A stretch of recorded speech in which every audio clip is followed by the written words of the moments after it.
Hi, guys. Welcome back to the Baseline. Thanks for joining me. Hope you guys are having a great day. Today, we're going to be talking about the Texas flood and how it got forgotten and failed by FEMA. We'll talk about FEMA's collapses and the cost of those cuts. So here's a quick question. How do you survive a natural disaster if FEMA ghosts your calls? Now, 130 people are dead, 160 are still missing. And Texas just got slammed by the kind of flood that wipes out entire communities. So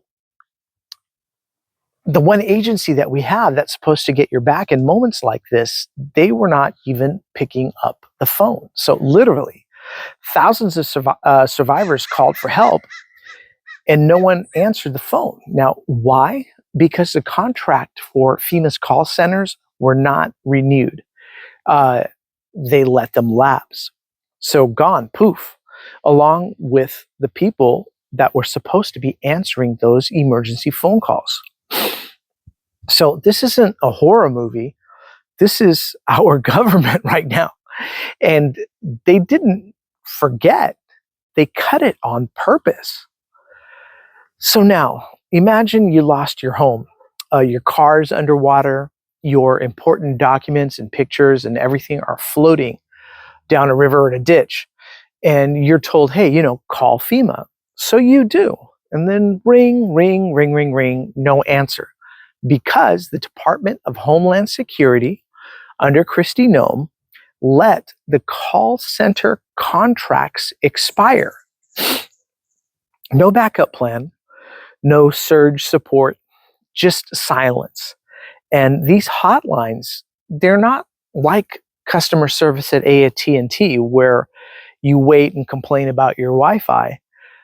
These lines are the lifeline for people trying to figure out, hey, where do I go? What can I apply for? How do I survive? But no, too late. The operators have left the building. And this whole thing keeps getting worse. FEMA used to go door to door after disasters like this, checking in, helping people file claims, figuring out next steps. And that program, that's gone as well, completely slashed. Now, why? Well, because of this ideological fever dream called Doge cuts. So yes, that's what they called it. Like a crypto meme that came to life and decided, hey, what if we cut NOAA, the National Weather Service, and let's also cut FEMA completely in half, just for the vibes. And now we're seeing the consequences of these actions. Now, who's running FEMA right now? They fired a guy named Cameron Hamilton, an actual Navy SEAL, a combat medic, and director of emergency services, because he had the audacity to tell Congress, hey, maybe FEMA shouldn't be defunded. So he got fired for telling the truth. And who'd they replace him with? A guy named David Richardson, who, I kid you not, according to multiple reports, didn't even know when hurricane season starts. So this is the guy in charge of disaster response. I mean, remember that heck of a job Brownie from, I think, the Bush administration? At least Brownie showed up. This dude, they're hiding him like he's an expired coupon, because even the administration knows if he goes on TV, it's going to be an absolute train wreck. Now, let's talk about Kristi Noem again. This woman, former governor of South Dakota, which, no offense, South Dakota, is a great state, right? But your population isn't necessarily as big as the entire United States, whatever, right? But now she runs the largest law enforcement agency in the United States.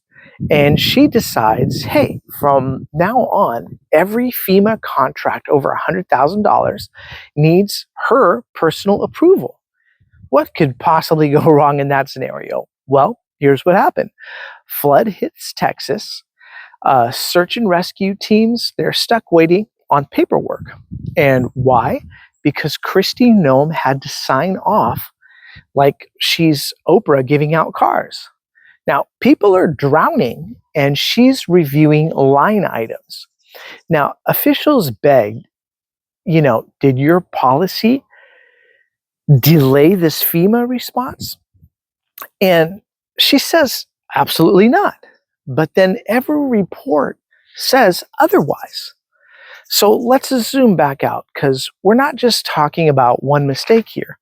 This is death by 1,000 cuts. I mean, NOAA cut, National Weather Service gutted, emergency infrastructure shrunk like a cheap hoodie in the dryer. And all of this, every bit of it, was done absolutely on purpose. Because during the whole Doge era, this whole wing of government convinced themselves that natural disasters don't matter, which is amazing. They thought they could slash everything and the sky would never fall, until it actually rained, and it kept raining.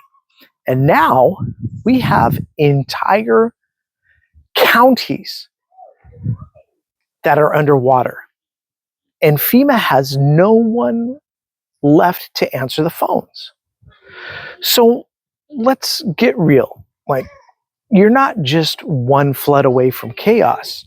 You're one flood away from realizing how unprepared your government has actually become. So we're sitting here on July 14th, and hurricane season, it hasn't even peaked yet. And when the next storm hits and the alerts go out too late and FEMA isn't staffed and the people in charge don't know the difference between category 1 and a Chick-fil-A menu, what are we going to do and say then? Do we say, oh, well, that's just the price of limited government? I hope not, because this isn't about politics or being part of a team or a Republican or a Democrat. This is about us, about basic human survival. This is about competence. And there's none of it right now. So it's also difficult, right? Because you can't fire the forecast. And let's try to leave it this way, right? You can fire a Navy SEAL. You can delay a search and rescue contract. And you can even pretend the NOAA is some waste of taxpayer money. But you can't fire the forecast. You can't cancel the climate. And when that hurricane hits, and it will,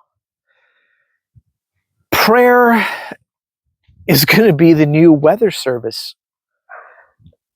And we got to hope it's still working, because there's no ideology that can stop a wall of water, and no spin room that can undo 130 funerals.